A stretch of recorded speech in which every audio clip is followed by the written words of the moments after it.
नमस्कार दोस्तों, जय हिंद। मैं उदयवीर सिंह मावी आपका स्वागत करता हूं। डियर फ्रेंड्स, आज हम बात करने वाले हैं पिछले एक सप्ताह से राजस्थान में चल रहे पॉलिटिकल ड्रामे के बारे में। डियर फ्रेंड, जैसा कि आप सभी जानते हैं, समाचार चैनलों के माध्यम से और बहुत सारे सोशल मीडिया प्लेटफॉर्म की मदद से राजस्थान में सचिन पायलट जो उप मुख्यमंत्री थे, पीसीसी के अध्यक्ष थे, पहले वो अपनी ही सरकार के अंदर कुछ कमियों को उजागर करने के लिए दिल्ली की तरफ उन्होंने रुख किया। फिर वहीं जाकर मानेसर के आईटीसी होटल में रुक गए। उसके बाद कांग्रेस ने दिल्ली से 3 अपने जो नेता हैं उनको भेजा, वहाँ पर मीटिंग्स हुई और उनका परिणाम ये निकला 14 तारीख को सचिन पायलट और उसके समर्थित 2 मंत्रियों को मंत्रिमंडल से हटा दिया गया, जिसमें भरतपुर के महाराजा विश्वेंद्र सिंह हैं, मीणा जी हैं और सचिन पायलट खुद हैं। उसी दिन उनको पीसीसी के चेयरमैन पद से हटा दिया गया। अब क्वेश्चन ये रहते हैं कि अब राजस्थान में क्या संभावनाएं बनती हैं, राजस्थान में क्या सचिन पायलट गहलोत के जाल में फंस चुके हैं या कैसे हो सकती है राजस्थान में पायलट की सफल लैंडिंग। आज क्या होने वाला है हाई कोर्ट में। राजस्थान विधानसभा के स्पीकर सीपी जोशी ने सचिन पायलट ग्रुप के 18 विधायकों के खिलाफ मीटिंग में उपस्थित न होने के लिए एक नोटिस जारी किया और उस नोटिस में कहा गया कि 17 तारीख को 1 बजे तक आपको जवाब देना है। इसी के अंतर्गत कल सचिन पायलट का ग्रुप हाईकोर्ट पहुंचा, लेकिन इसी बीच में एंट्री होती है 2-3 और घटनाओं की। उनकी जो पिटीशन है हाईकोर्ट में स्वीकार कर ली गई है। सचिन पायलट ग्रुप के जो वकील हैं वो हरीश साल्वे हैं और गहलोत के जो वकील हैं वो अभिषेक मनी सिंह भी हैं। तो सीधा सा ये जो वकीलों का अगर हम पॉइंट ऑफ व्यू देखें तो ये सीधा बीजेपी वर्सेस कांग्रेस है। लेकिन सचिन पायलट साहब ने परसों इंडिया टुडे को दिए अपने इंटरव्यू में स्पष्ट कहा कि मैं बीजेपी ज्वाइन नहीं करूंगा। तो अब संभावना क्या है? तो एक प्रश्न ये भी रहेगा, क्या बचेगी सचिन समर्थक विधायकों की सदस्यता? तो इसका प्रश्न है यस, उनकी सदस्यता कहीं भी नहीं जाएगी, क्योंकि वो हाई कोर्ट में इस बात को क्लियर कट जीत जाएंगे। कानूनी रूप से विधायकों की सदस्यता जाने के लिए जो व्हिप जारी करती है पार्टी, वो विधानसभा के पटल पर होनी चाहिए।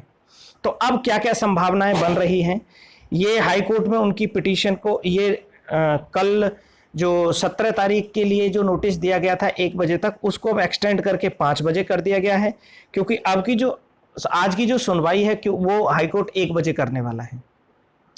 1 बजे की सुनवाई में क्या क्या फैसला होगा, इसके बाद सदस्यता अगर नहीं गई तो क्या होगा। सदस्यता नहीं गई तो गहलोत सरकार का गिरना करीब तय है, क्योंकि उनके पास बहुमत के लायक संख्या नहीं है। अगर सरकार गिरती है तो क्या होता है, सरकार गिरने के बाद चांस ये रहेंगे पायलट साहब बीजेपी ज्वाइन नहीं करने वाले हैं जैसा सूत्र बता रहे हैं, लेकिन वो तीसरे फ्रंट की एस्टेब्लिशमेंट भी कर सकते हैं।